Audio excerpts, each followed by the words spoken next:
in your life. Maybe things have felt rather dull or repetitive.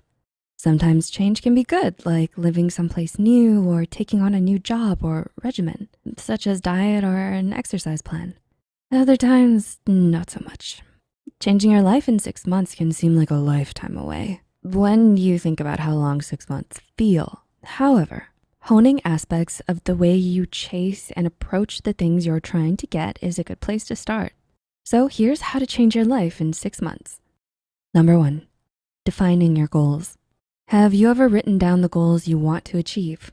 This may sound like a very obvious first step, but in a study conducted by Mark Murphy, it has been shown by neuroscientists that by writing down your own goals, you become more easily capable of visualizing them, and thus more likely to retain and remember why you're doing something.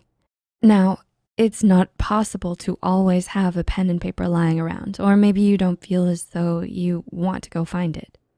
But as you are seeing this, see if you can find a pen and paper, or open up notes in your device and write down what exactly it is that you want. One big goal that will be at the very tippy top. This goal should be the biggest thing that sticks out in your mind, the reason you clicked on this video.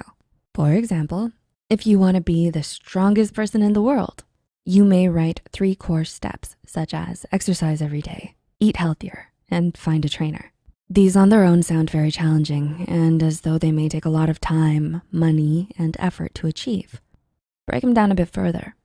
For exercise every day, you may make sub-bullets such as Google a good gym, 5 crunches in the morning and 5 at night, and borrow weights from a friend. Now write a few steps about how you have to get there. Start with 3 steps. Make sure that these even smaller goals are the absolute tiniest steps that you can start as soon as possible. This may assist your brain in visualizing steps that are attainable, rather than picturing them as so out of the blue that they're impossible, and bringing them down to earth. You will notice that when you break your ultimate goal down into pieces, it gives you a starting place for you to begin.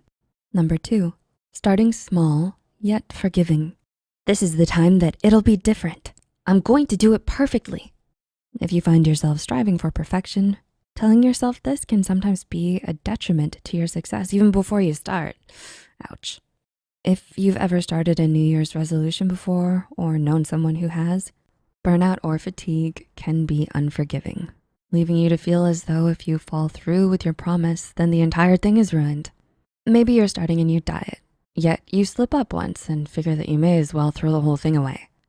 Sticking to a plan doesn't mean doing the plan perfectly each time. Knowing your own limits and what you're likely and not likely to do can help you decide for yourself. Let's say that you want to wake up early. It won't be very helpful if you set your alarm clock for 6 in the morning, despite having slept at midnight the day before. Instead, try to be more understanding of yourself in the same way you would understand a family member or friend. Setting an alarm for 7:50 in the morning may not seem like a grand change that you were expecting. But the longer you wake up at 7:50, the more you can inch the time back once your new wake up time becomes 7:50. It's 10 more minutes of success versus waking up at 8 a.m. dissatisfied that you weren't able to follow your goals. Progress is progress. Be gentle with yourself. Number 3, celebrate your growth. Understand your hiccups. All success that you make should be celebrated, right?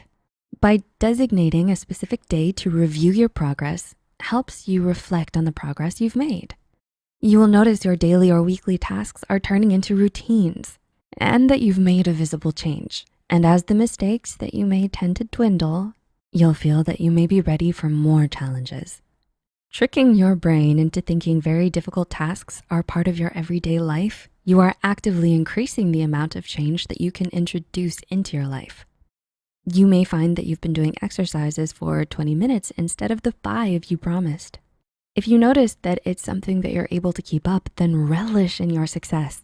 On the flip side, if you have found yourself skipping daily habits or steps every so often, analyze why they aren't quite working. Be honest with yourself. Is it too boring? Too hard? You don't understand it or just don't have time? The answers will help you to adjust these goals to make them fit better for you. Once the 6-month period has passed, You will notice that instead of having only a few weeks or months of rigorous progress, only for it to stop short in disappointment, you're making steady progress to a goal that you formulated, nurtured, and worked for all by yourself. What are some of your goals that you're going to be working towards over the next 6 months? Feel free to leave a comment down below with your thoughts, experiences, or suggestions.